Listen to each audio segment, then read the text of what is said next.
आरोपी बांगलादेशातील असेल तर हे केंद्रीय गृहमंत्र्यांचं अपयश आहे असं आदित्य ठाकरे यांनी म्हटलेलं आहे। त्यांनी अमित शहांवर टीका केली आहे। बांगलादेशातून भारतात प्रवेश होत असतील तर हे केंद्राचं अपयश आहे असं आदित्य ठाकरे म्हणाले।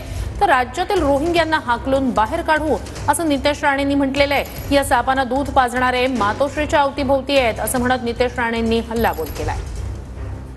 गंभीर बाब आहे खरं तर। म्हणजे ह्याच्यात आपण ह्या जे काही शोध लागलेला आहे जर खरोखर ते रोहिंगे असतील तर केंद्रीय गृहमंत्र्यांना प्रश्न विचारणं गरजेचं आहे, कारण हे त्यांचं फेलियर आहे। जर देशात आपले रोहिंगे येत असतील असे, गेले 10 वर्ष भाजपचं सरकार आहे, तिसरी टर्म सुरू झालेली आहे, बहुमताचं सरकार आहे, आणि हे होत असताना जर दुसऱ्या देशांमधून असे घुसायला लागले मग केंद्र सरकारची नक्की जबाबदारी काय आहे आणि हे फेलियर आहे का केंद्र सरकारचं? महायुती सरकारची स्पष्ट भूमिका आहे की आमच्या ह्या राज्यामध्ये आम्हाला एकही बांगलादेशी रोहिंगे मुसलमान ठेवायचं नाही।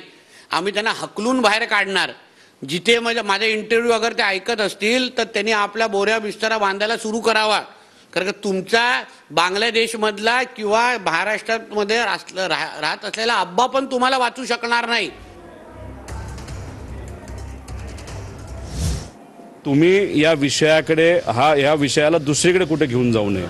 पकडा, त्याला पकडलं आहे, त्याच्यावर काय करता हे आपल्याला बघावं लागेल। पण सिद्दीकी साहेबांचा सुद्धा विषय जर आपण घेतला, भलतीकडेच कुठेतरी घेऊन गेले। त्यांचा मुलगा विनंती करतोय की मारेकरू दुसरे कोणीतरी आहेत, त्यांना तुम्ही पकडलं पाहिजे। मग जर मोठे नेते आणि कलाकार आणि हे प्रसिद्ध VIP लोकच जर सेफ नसतील या महाराष्ट्रामध्ये, तर गरिबाचं आणि सामान्य लोकांचं काय होणार?